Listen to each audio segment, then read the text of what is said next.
first shot. So if you're a fan of the NBA or just basketball in general, then you may have heard of Wilson's new 3D printed airless basketball. And if you were around for when it was released, you probably have two questions in mind. One is, why does the basketball need to be reinvented?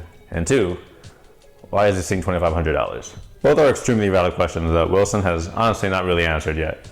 Because let's be honest, no one has ever looked at one of these and said, I wish I didn't have to pump it up to use it. So this whole thing is honestly really pointless in the first place. And it's made even worse by that high price tag, because at this point, who is this made for? Because NBA players are struggling to shoot with it and struggling to dribble with it. So clearly there is a learning curve, and it isn't going to replace the standard NBA ball anytime soon. So if the ball doesn't have a traditional feel of a basketball and it's about 40 times the price, again, what's the point of making it? I mean, if Wilson released this at the price of like $200 or something, then I can see how more people would be open to getting it. But I mean, come on guys. They use SLS printing, okay? That's expensive. Have you seen those machines? Way too expensive. And they probably use some special chemical formula to make it bounce just like a regular basketball. So, you know, it's expensive to manufacture. They had to make it that expensive, okay? There's no way anyone can make a printed basketball for less than $2,500. I printed this for like less than $100. Yeah, about 7 months after Wilson's announcement, the company BQ out of China released this filament here, the PLA-HR. This filament was designed to print balls that bounce, and more specifically 3D printed basketballs, because obvious marketing ploy is obvious. Unlike your standard PLA, which is kind of hard and brittle, PLA-HR is more akin to your kind of TPU, which is flexible and soft. It just has more elasticity, so it can actually bounce. So if you wanted to print one yourself, you can go ahead and pick this up on their website for about like 60 bucks. That's not a sponsor at all either. I just kind of like a lot of their products, so go check out BQ. When it comes to actually printing a basketball, it could be a pretty daunting task, especially if you're a hobbyist, because you really only have one shot to get it perfect, as print takes about 3/4 of the roll. So if you really don't get it right the first time, you're gonna have to spend another 60 bucks to get a whole new roll. And so I wanted to go over my print settings and all the stuff I use to make the print go as smoothly as possible. So if you just want to see how a printed basketball compares to, say, the traditional basketball, then just skip ahead to this time here. And I'm gonna do a whole comparison of the part and something. But if you want to see how it's made, or if you're just curious about how it all works, go ahead and keep watching. All right, so I printed my ball on the Bamboo Labs A1, and it did a phenomenal job. And side note, Bamboo Labs, in my opinion, has the best 3D printers on the market right now in terms of value and in terms of quality. Honestly, if you're going to get into 3D printing, I would definitely just recommend picking up a Bamboo Labs if you're considering it. If you already are considering it, definitely just go ahead and pull the trigger. But any printer will work, obviously, if you dial your settings correctly and if there's sufficient print volume, obviously, for the ball. So keep that in mind. So before you actually get printing, you might need a few accessories to make the process a lot easier. The first one here is the Bamboo Bamboo Cool Plate? Super Tack Cool Plate? Cool Plate Super Tack. Bamboo Cool Plate Super Tack.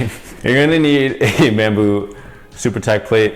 If you can't find one of these, get a BQ Cryo Grip. Either the Glacier or the Frostbite, either way, those work really well. And the BQ one is actually the plate they recommend for the filament, so that's good too. The reason I say you need this plate is that I tried a few test runs with the textured PEI, and it just doesn't have enough grip, and so the print just kept lifting off of the plate, and to ruin things, again, if I said earlier, if you ruin too many prints, then you're gonna waste 60 bucks. And actually I have the print fails here. So I have the print failures right here, obviously, to show you. So you don't wanna waste it. Definitely try to get one of these sticky plates, because the textured PI plate is just not going to do it. We need some grip. Grip Reaper. The next accessory is completely optional, and that's the 0.6mm hardened nozzle. Now this is optional because you can print it with the 0.4mm nozzle, the one that comes standard with pretty much all consumer printers nowadays. But there's two caveats to that. So first off, the ball is going to have less bounce, and I'm not qualified to tell you why that happens. So just know for sure. If you use a 0.4 instead of a 0.6, there will be less bounce in the ball. And the second, and most important to me, the 0.4 nozzle adds about 25 to 30 hours of print time, and that is just way too long. And I actually am qualified to tell you why it does that, but I'm not going to, because that would require Calculus 3, and I don't want to do math right now. This is a 3D printing video, for God's sake. We are not doing real engineering here. All right, so once you got all the stuff that you need, the filament, plate, and nozzle, and obviously the printer, it's time to go ahead and go over in the slicer and get all your settings correct. Hey, Future Nate. There's one more thing I actually forgot to mention, and it's actually really important, probably even more important than the build plate and the nozzle, and that is a way to dry your filament. Now I have the Creality space, I forgot what it's called, I don't know, it's a Creality dryer. I always use it like with every filament I have, so it's just become something like part of my routine, so I totally forgot to put it in the video. So yeah, if you have a way to dry your filament, good. If not, oven works or like a food dehydrator. But if you're serious about 3D printing, and I mean, if you want to print this basketball, I'm pretty sure you are serious about 3D printing. So if you are, definitely pick up a filament dryer. It will just help you a lot in the future, especially when you want to print a lot harder materials, harder as in like harder to print materials, not Moore's hardness scale. Moore's? Hardness. Okay, I don't mean hardness, I mean like difficulty. Okay, anyways, back to the video. Get a filament dryer. All right, so now it's time for the easy part. Since I use Bamboo Labs, I use Maker World, and luckily you don't have to do most of the work here. The great user Party Lime here has made a airless basketball model, and actually it's really nice because you can just open it right in Bamboo Studio, which is Bamboo Slicer, and then you can just go ahead and get everything set up, and most of it's already done for you. So let's go ahead. So once you do that, it'll open up something like this. So like I said, most of the settings are actually done for you already, as you can see here, and all the supports are actually done too as well. If you want to go ahead and check that, you can go ahead and click here and click on support painting, and you can see the supports are already all done for you, which is really nice. So basically what all you have to do now is just change the settings for your exact printer. So up here, mine is a A1, and again, super tack plate. For the filament, here's the things that's gonna be a little different. Obviously, they don't have the PLA-HR profile, but just go ahead and use the TPU95A. That's gonna work just fine. That's the one I use. But you might have a problem with that at first. It's gonna say that you can't print it on the cool tack plate. But what you need to do is go to this button here, hit edit, and then it's gonna bring out the profile for the TPU. Scroll down here, and then for Bamboo Cool Plate Super Tack, it should be 0. Just change that to 40 and it'll be perfect. All right, so that's pretty much all you have to do actually. So now it's just time to get it sliced up. Now this part's actually gonna take a while, so let's go ahead and hit slice. It's gonna take a bit, I'll speed it up, but we'll get back when it's done.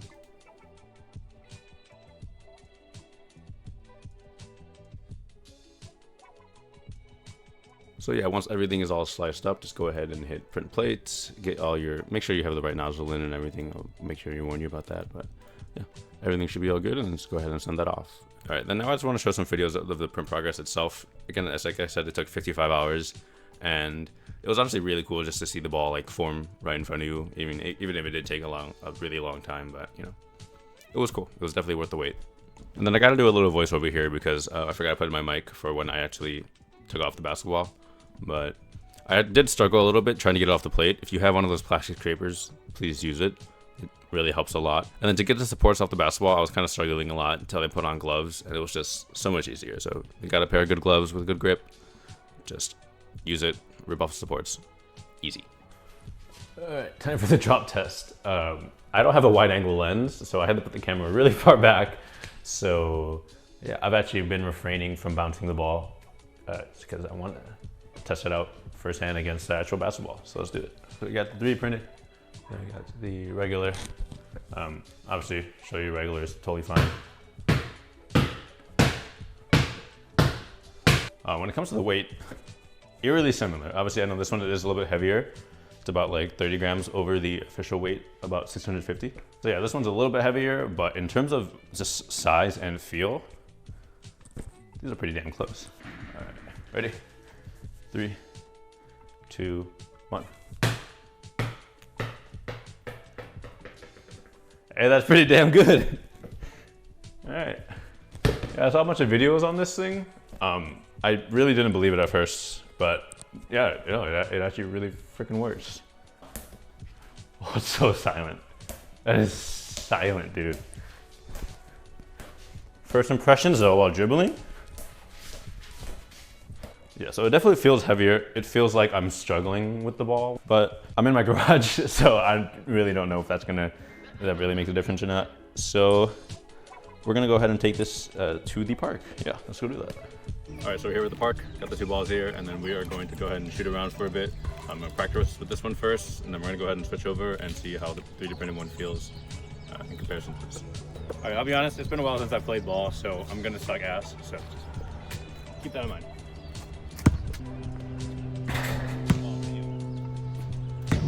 I understand it now.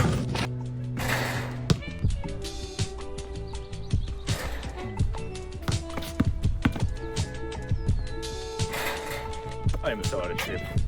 This is what happens when you do engineering for a bit and stop playing basketball. Now it's time to switch over to this one here.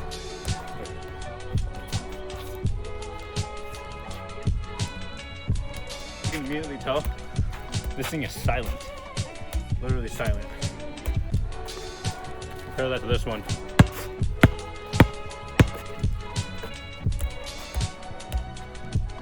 You really can't even hear it.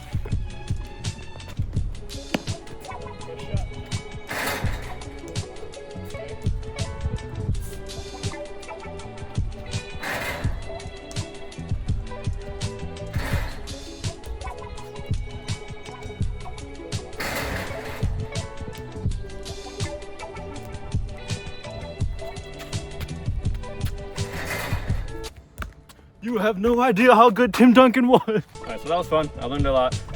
Mostly that I need to go back in shape. And secondly, this ball, well actually this ball kind of played exactly how I thought it would. So let's go back home and talk about that. All right, so we're back and here are my final thoughts. So is a 3D printed basketball better than your traditional one? Hell no! Yeah, I kind of figured this going in, but I mean, there was no way a 3D printed basketball was gonna perform better than a just traditional air pumped one. So first off, we'll talk about how it actually handles. As I mentioned earlier, I think the ball is technically a little bit heavier than the actual standard NBA ball, and you can definitely feel it. It feels like you need a little bit more force to bounce the ball and to get it to return back to like a normal one. And just the overall feel in the hands is definitely a little bit different. You can see I mishandle the ball a lot, and 90% of that is because I'm absolute trash. But the other 10% is definitely the ball. Okay, like 5%.